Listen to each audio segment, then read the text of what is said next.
कहां पहुंचा चंद्रयान, खुद लाइव ट्रैकर में देखिए दिशा, रफ्तार और रूट। नमस्कार दोस्तों, स्वागत है आप सभी का हमारे YouTube चैनल में। दोस्तों, 1 अगस्त को चंद्रयान 3 जब चंद्रमा के हाईवे पर डाला गया था, तब उसकी गति करीब 38,520 किलोमीटर प्रति घंटा थी, जो अब घटकर करीब 37,200 किलोमीटर प्रति घंटा हो गई है। अब आप खुद चंद्रयान 3 को लाइव ट्रैक कर सकते हैं। आप जान सकते हैं कि चंद्रयान 3 अंतरिक्ष में कहां पहुंचा, कितने दिन बचे हैं और कितनी दूरी और तय करनी है। चंद्रयान 3 को चांद पर उतरने में सिर्फ 20 दिन बचे हैं। 2 दिन बाद वह चंद्रमा के ऑर्बिट को पकड़ने का प्रयास करेगा। 100% उम्मीद है कि चंद्रयान इस काम में सफल होगा।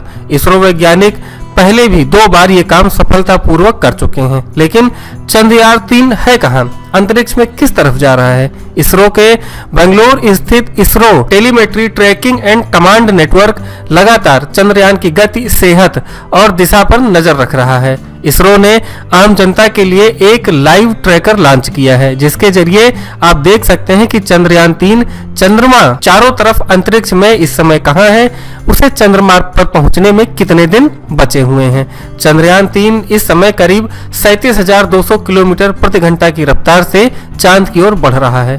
यात्रा फिलहाल हाईवे पर ही हो रही है, लेकिन 2 दिन बाद वह चंद्रमा के ऑर्बिट में आएगा, यानी 5 अगस्त 2023 की शाम 6:62 पर। इस समय चंद्रयान 3 चंद्रमा की सतह से करीब 40,000 किलोमीटर दूर रहेगा। यहाँ से चांद की गुरुत्वाकर्षण शक्ति शुरू हो जाती है। चांद के ऑर्बिट को पकड़ने के लिए चंद्रयान 3 की गति को करीब 7200 से 3600 किलोमीटर प्रति घंटा के बीच करनी होगी। 5 से लेकर 23 अगस्त तक चंद्रयान की स्पीड लगातार कम की जाएगी। चांद के गुरुत्वाकर्षण शक्ति के हिसाब से फिलहाल चंद्रयान की गति ज्यादा है। चंद्रयान 3 की गति को कम करके 2 या 1 किलोमीटर प्रति सेकंड पर लाना होगा, यानी 7200 या 3600 किलोमीटर प्रति घंटा की रफ्तार। इस गति पर ही चंद्रयान 3 चंद्रमा के ऑर्बिट को पकड़ेगा। फिर धीरे धीरे उसके दक्षिणी ध्रुव के पास लैंड कराया जाएगा। चंद्रमा की ग्रेविटी पृथ्वी से 6 गुना कम है, इसलिए चंद्रयान 3 की गति कम करनी होगी। नहीं हुई तो चांद से आगे निकल जाएगा चंद्रयान 3। ऐसा नहीं होगा। असल में चंद्रयान 3 इस समय 288 गुणे 36,932 किलोमीटर ट्रांसलूनर ट्रेजेक्ट्री में यात्रा कर रहा है। अगर यह चांद की ऑर्बिट नहीं पकड़ पाता है तो 230 घंटे बाद यह धरती की 5वीं कक्षा वाले ऑर्बिट में वापस आ जाएगा। इसरो वैज्ञानिक एक और प्रयास करके इसे वापस चंद्रमा पर भेज सकेंगे। इसरो सूत्रों ने बताया कि इतिहास उठाकर देख लीजिए, जिन भी देशों या स्पेस एजेंसियों ने सीधे चंद्रमा की ओर अपने रॉकेट के जरिए स्पेसक्राफ्ट भेजा, उन्हें निराशा ज्यादा मिली है। 3 मिशन में 1 फेल हुआ है, लेकिन इसरो ने जो रास्ता और तरीका चुना है उसमें फेल होने की आशंका बेहद कम है। यह दोबारा मिशन पूरा करने का चांस है।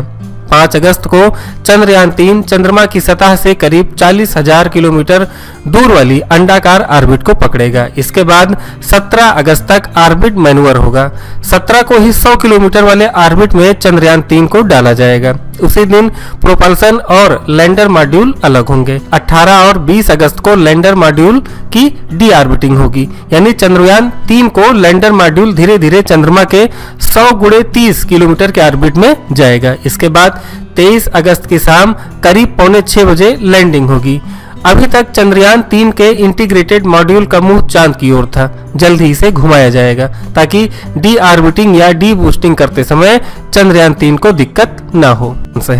5 अगस्त को चंद्रयान 3 चंद्रमा की सतह से करीब 40,000 किलोमीटर दूर वाली अंडाकार ऑर्बिट को पकड़ेगा। इसके बाद 17 अगस्त तक ऑर्बिट मैन्यूवर होगा।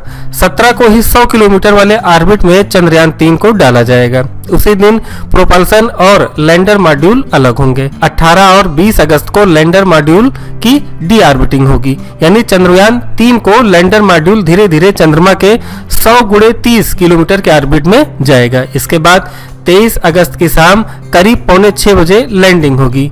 अभी तक चंद्रयान 3 के इंटीग्रेटेड मॉड्यूल का मुंह चांद की ओर था। जल्द ही इसे घुमाया जाएगा, ताकि डी ऑर्बिटिंग या डी बूस्टिंग करते समय चंद्रयान 3 को दिक्कत न हो। मॉड्यूल का मुंह चांद की ओर था। जल्द ही इसे घुमाया जाएगा, ताकि डी ऑर्बिटिंग या डी बूस्टिंग करते समय चंद्रयान 3 को दिक्कत न हो।